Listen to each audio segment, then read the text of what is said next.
একেবারে বছরের শেষ গোড়ায় আমরা চলে এসেছি। আর এই মুহূর্তে ভারতের আশেপাশে যারা ভারতের সমালোচনা করে, বিশেষ করে দুটো ভিখারি দেশ, তাদের আদতেও ভারতের সমালোচনা করার মতো কোনো যোগ্যতা আছে কি? চলুন বছরের শেষে একটু জেনে নেওয়া যাক যে আদতেও এই দুই ভিখারি দেশ তারা ভারতের সমালোচনা করার মতন যোগ্যতা কি রাখে। 2025 সালটি ভারতের অর্থনীতির জন্য যুগান্তকারী বছর হিসেবে মনে করা হচ্ছে এবং এটা প্রমাণিত হয়ে গেছে যে ভারতের অর্থনীতি একেবারে স্থিতিশীল।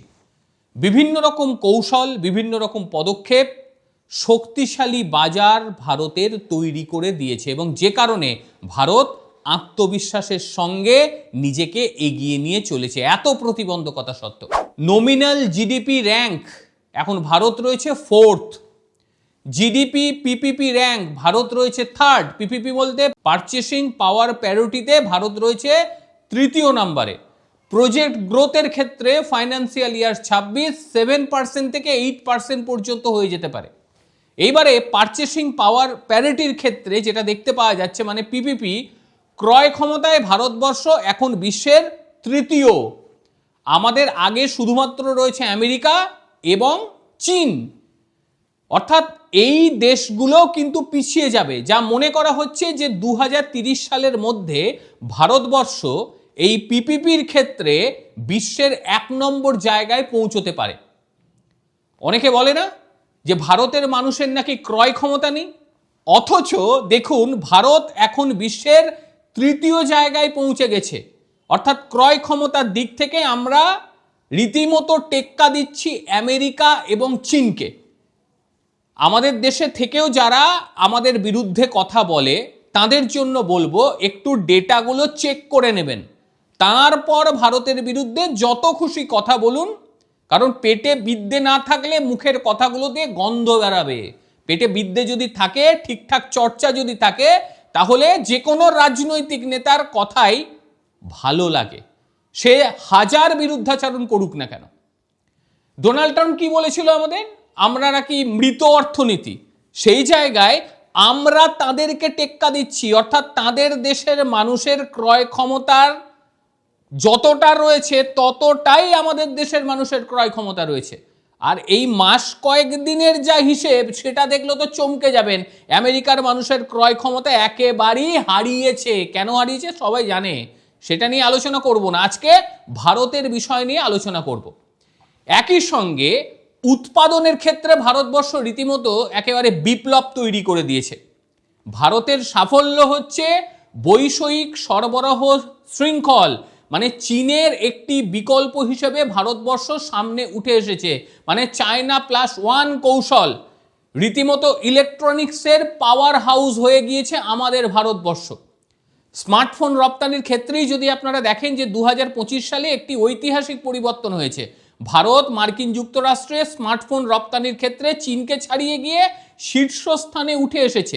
এর মধ্যে অ্যাপেলের প্রভাব তো রয়েছে। অ্যাপেল তার সমস্ত আইফোনের প্রায় 20%ই ভারতে তৈরি করছে এবং সেইগুলো পৌঁছেছে আমেরিকায়। 2025 অর্থবর্ষের একেবারে প্রথমার্ধে ভারত থেকে আইফোন রপ্তানি রীতিমতো রেকর্ড হয়ে গিয়েছিল, $10 বিলিয়ন পৌঁছে গিয়েছিল। ভাবা যায়? তারপরে পিএলআই এর কথাই যদি আমরা বলি, মানে প্রোডাকশন লিঙ্ক ইনসেন্টিভ যাকে বলছে পিএলআই, এই প্রকল্পগুলো অত্যন্ত কার্যকর প্রমাণিত হয়েছে। বিশেষ করে ইলেকট্রনিক্স, ফার্মাসিউটিক্যালস, বিশেষ করে ইস্পাত খাত, এইগুলোতে মারাত্মক। যা শুধুমাত্র ইলেকট্রনিক্স খাতে 1.3 মিলিয়নেরও বেশি কর্মসংস্থান সৃষ্টি করেছে। এরপরে আসি ডিপিআই, অর্থাৎ ডিজিটাল পাবলিক ইনফ্রাস্ট্রাকচার, যাকে ডিপিআই বলছি। এই ডিজিটাল এবং প্রযুক্তির নেতৃত্ব দিচ্ছে ভারতবর্ষ।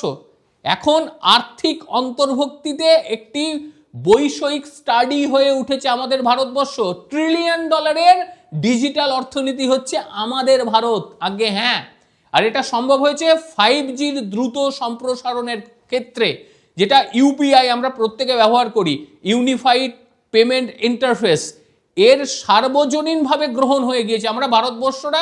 আমরা ভারতীয়রা সবাই এটাকে গ্রহণ করেছি খুব ভালোভাবে। ভারত ডিজিটাল অর্থনীতি 2025 সালের শেষ নাগাদ $1 ট্রিলিয়ন পৌঁছে গেছে। ভাবতে পারছেন?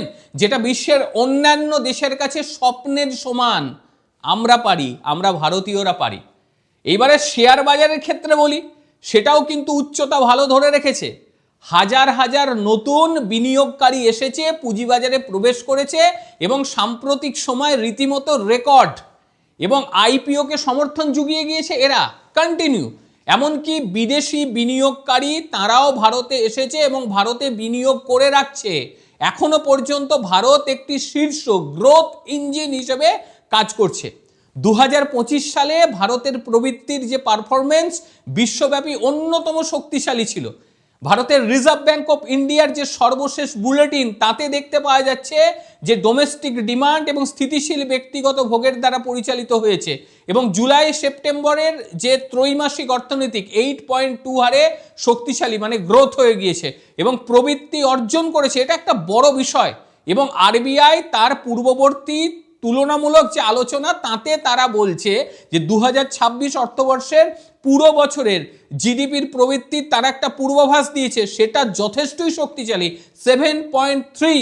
এবং শুধু আরবিআই নয়, বিদেশি আইএমএফ তারাও জানিয়েছে, সেটাও বলবো আপনাদের যে তারা কত বলেছে। আইএমএফ তো এখন ভারতের বিরুদ্ধাচারণ, কিন্তু বিরুদ্ধাচারণ করেও তারা পেরে উঠছে না এবং ভারতবর্ষ যথেষ্ট শক্তিশালী হয়ে উঠেছে।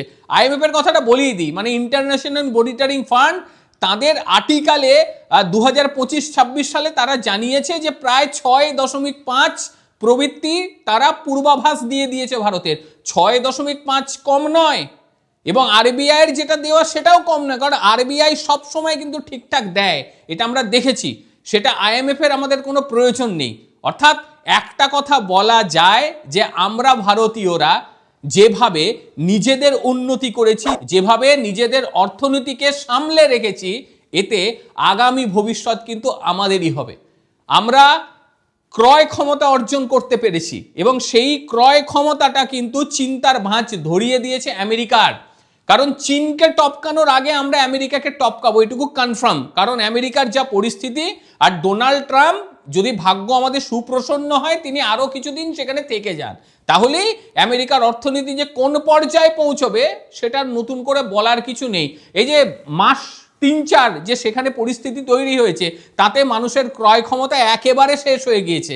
ভারত এই কমাসের যদি হিসেবে আমরা দেখি তাহলে কিন্তু আমেরিকাকে ছাড়িয়ে বহুগুণ এগিয়ে গেছে। যাই হোক, ফাইন্যান্সিয়াল ইয়ার্সের বিষয়, ওই টুকরো টাকরা 2-3 মাসের হিসেব নিয়ে চলবে না, একেবারে বছরের শেষে হিসেব করব, দেখব কি হতে চলেছে।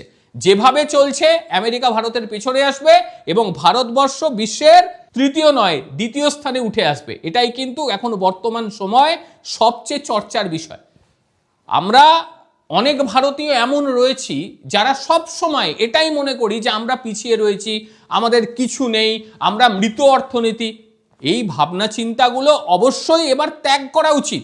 দেখবেন বাইরে চায়ের দোকানে বসে বড় বড় লেকচার, অথচ দেখবেন যে চায়ের দোকানের যদি মাসের হিসেবটা আপনারা দেখেন সেখানে দেখবেন কয়েক হাজার টাকা ছাড়িয়ে গিয়েছে।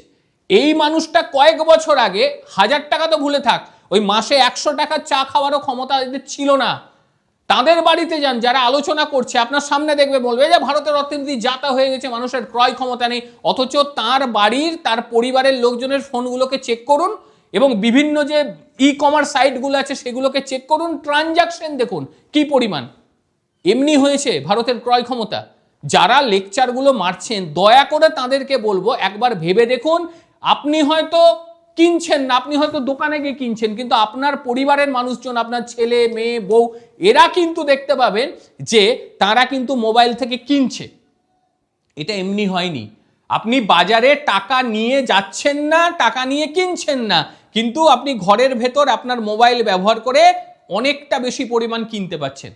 এটা আমরা প্রত্যেকে জানি যে আমাদের ক্রয় ক্ষমতা আদতেও বেড়েছে না ক্রয় ক্ষমতা আমাদের আদতেও কমে গিয়েছে। আমাদের পোশাক পরিচ্ছদের ক্ষেত্রে যদি দেখেন, আমাদের খাওয়া দাওয়ার অভ্যেসের ক্ষেত্রে যদি দেখেন, সব ক্ষেত্রে পরিবর্তন হয়েছে। কয়েক বছর আগে আমরা কবার রেস্টুরেন্টে যেতাম বা কবার আমরা বাইরের খাবার কিনে এনে খেতাম, সেটার পরিবর্তন হয়নি। বাস্তবের সঙ্গে থেকে এই সমস্ত মানুষজন কখনো কথা বলবে না। আর বাংলাদেশ এবং পাকিস্তানের কথা যদি বলি, এই ভিকমাঙ্গাদের কথা বলার কোনো আমার মনে হয় জায়গা নেই। আজকে যে ডেটাগুলো আমরা পেয়েছি সেই ডেটাগুলোকে চ্যালেঞ্জ করার মতন ক্ষমতা বিশ্বের আর কোনো দেশের নেই। কারণ এগুলি একেবারে লিপিবদ্ধ, যাবতীয় পাবলিক ডোমেনে এগুলো ছড়িয়ে রয়েছে। সেখান থেকে স্পষ্টভাবে বোঝা যায় যে ভারতবর্ষ ঠিক কোন জায়গায় রয়েছে। অর্থাৎ ভারতের বিরুদ্ধে কথা বলতে গিয়ে নিজেদেরকে ছোট করা ছাড়া অন্য কিচ্ছু হবে না, সেটা রাজনৈতিক নেতারাই হোক বা আমাদের দেশের সাধারণ মানুষরা হোক। যাই হোক, আজকের প্রতিবেদন আপনাদের ঠিক কিরকম লাগলো অবশ্যই বলবেন। আর 2026 সালে আপনারা আমাদের ভারতবর্ষকে ঠিক কোন জায়গায় দেখতে চান অবশ্যই জানাবেন আপনারা। প্রত্যেকে ভালো থাকবেন, সুস্থ থাকবেন। আবারও দেখা হবে অন্য কোনো দিন অন্য কোনো ভিডিওতে। ততক্ষণের জন্য নমস্কার, ভালো থাকবেন।